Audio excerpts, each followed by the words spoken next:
여기 스위스에 와 보니까 물가가 엄청 비싸요. 먹는 거, 자는 거, 교통비 품목별로 차이가 있지만요, 대체로 한국의 두세 배 정도? 그러니까 유럽으로 여행 가면 스위스는 한 3, 4일 정도 있다가 다른 나라로 가는 것 같아요. 사는 게 풍족하면 이런 데 와서 마음 놓고 한 달 정도 푹 쉬다 가면 얼마나 좋겠어요? 한여름인데 그다지 덥지도 않고 공기도 맑고 파란 호숫가에 앉아서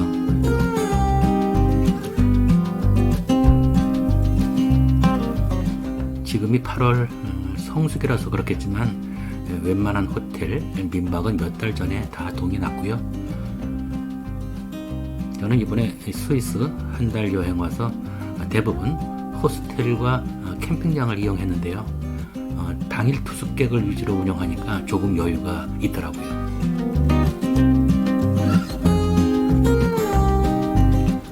지나고 보니 내 젊었을 때 월급쟁이 하지 말고 어떻게든 사업을 해서 돈을 많이 벌었어야 했는데 라는 생각이 들어요. 70년대 후반 처음 말단 공무원으로 면사무소에 들어올 때만 해도 아이고 동네에서 경사 났다고 얼마나 축하를 많이 해주던지요. 턱걸이로 구급시험에 겨우 합격한 그 주제에 다른 직업에 곁눈질을 한다는 건 내 팔자를 거스르는 것이겠지만요, 그래도 어떻게든 뛰쳐나와서 그 포목장수를 하든가 고물장수를 하든가 했는데 말이죠. 지금에서야 후회스럽지만 아마 그 당시는 넥타이 맨 사람들을 사회적으로 우대해 준 게 사실이었거든요. 그렇게 세월이 지나면서 월급은 늘어났는데 그보다 더 빨리 애들은 커가고 집값도 높아지고 다른 직업으로 바꾸기는 이미 늦었고 샐러리맨이 팔자려니 하고 살았죠.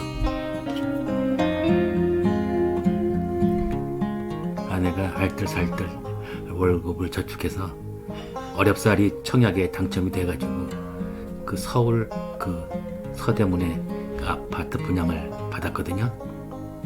그런데 하필 집값이 하늘 높은 줄 모르고 치솟기 직전에 지방으로 발령이 나는 바람에 그 집을 팔아버렸어요.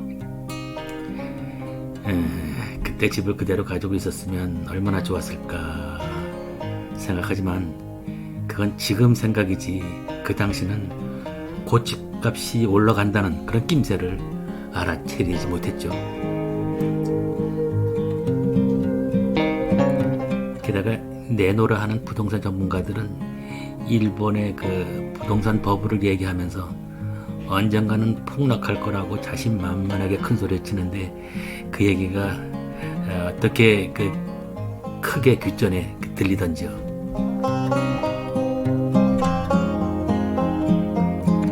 어찌됐든 저는 부자 팔자가 아닌 게 분명해요. 만약에 용한 점술가인지 아닌지 내가 만약 고른다면 딱 한 가지 질문을 하겠어요. 내가 칠순쯤 돼서 부자가 되겠느냐고 물어볼 거예요. 다행히 퇴직하고 연금으로 기초생계비는 충당되지만 혼사를 앞둔 자녀도 있었고 여전히 불안했어요. 어디 100만 원 정도만 벌 수 있으면 좋겠다 하는 생각을 했어요. 무엇보다도 이 소일거리가 있어야 하니까요. 어깨에 좀 낮추고 목에 힘 좀 빼면 어디 할 일이 없겠어 생각했어요. 근데 이 퇴직이 임박할수록 그 범위가 점점 줄어들더니 막상 잡으려고 하니까 아무것도 남은 게 없었어요. 어떤 선배가 자기 회사에 와서 일 같이 하자는 제안을 해왔어요. 별도의 사무실도 주고 차도 렌트해주고 뭐 수당도 섭섭지 않게 주겠다고. 그래서 무슨 일을 해야 하나 하고 이렇게 알고 보니까 공무원 후배들을 찾아가서 애로사항을 얘기하는 거였어요. 아마 후배들이 전 부시장한테서 이런저런 거 부탁을 받으면 아마 경기를 일으킬 거예요. 부탁을 들어줄 수도 없고 안 들어줄 수도 없고, 그건 차마 제가 할 일이 아닌 것 같았어요. 근데 참 이상한 계기가 찾아왔어요. 퇴직을 6개월 정도 앞둔 시점인데 공무원 교육원에 아는 교수로부터 전화가 왔는데요. 역량교육 퍼실리테이터를 뽑는데 참여해볼 생각이 있냐는 거였어요. 뭐 퇴직하고 나서 가끔 기회가 주어질 수도 있다고요.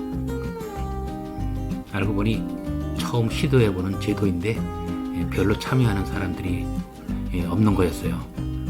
하긴 정부가 뭐 이런저런 시범 프로그램들을 하다가 대부분 유야무야 되는 게 많거든요.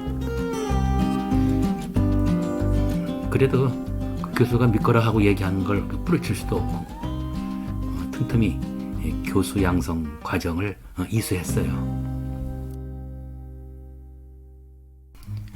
퇴직을 하고 나서 아니나 다를까 그저 1년에 두세 번 가물에 콩 나듯 역량교육에 참여하는 기회가 주어지더라고요. 근데 그 후배 공무원들에게 제 노하우를 활용해서 이렇게 지도하는 거라서 그런 대로 재밌고 보람도 있었어요. 뭐 좀 아는 척도 하고 뭐 충고도 하고 뭐 여전히 제가 상급자인 양. 그런데 교육 참여 횟수가 적으니까 수당도 적고 교수라는 직함을 사용하기도 그렇고 이것도 아니고 저것도 아니고 그렇더라고요. 지나고 보니까 내겐 오히려 그때가 기회였어요. 퇴직하고 나서 곧바로 아내랑 자전거 세계 여행을 한다고 유럽을 횡단하고 그리고 돌아와서 책을 한 권 쓰고 그 다음 해는 뭐 중국과 일본을 횡단하고 와서 책을 한 권 쓰는 아주 객기 부리는 시간 도전의 시간을 보낼 수 있었어요.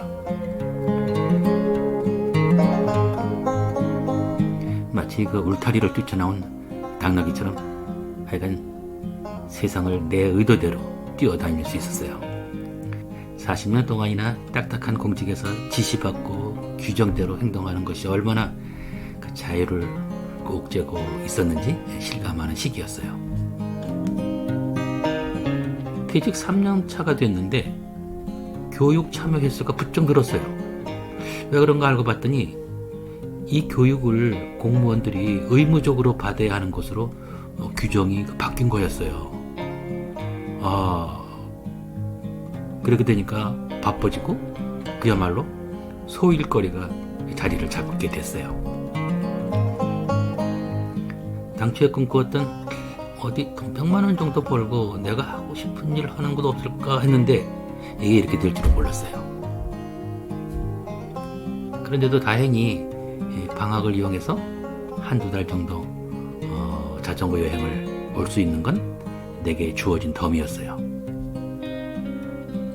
이렇게 자연 풍광이 멋진 스위스에 와서 비록 좋은 호텔에서는 자지 못하고 유스 호스텔이나 캠핑장을 이용할지라도 또 비싼 레스토랑은 못 가고 식재료를 사다가 캠핑장에서 직접 해 먹을지라도 뭐 또 열차 대신에 자전거 타고 고개를 오를지라도 이건 내가 선택할 수 있고 또 내가 누릴 수 있는 특별한 권리라고 생각해요.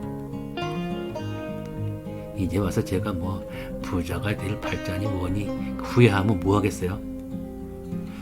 솔직히 더도 없이 덜도 없이 지금처럼만 지낼 수 있으면 좋겠어요. 뭐 그래도 더 많이 가질 수 있으면 좋겠지만 억지로 되는 것도 아니니까 말이죠.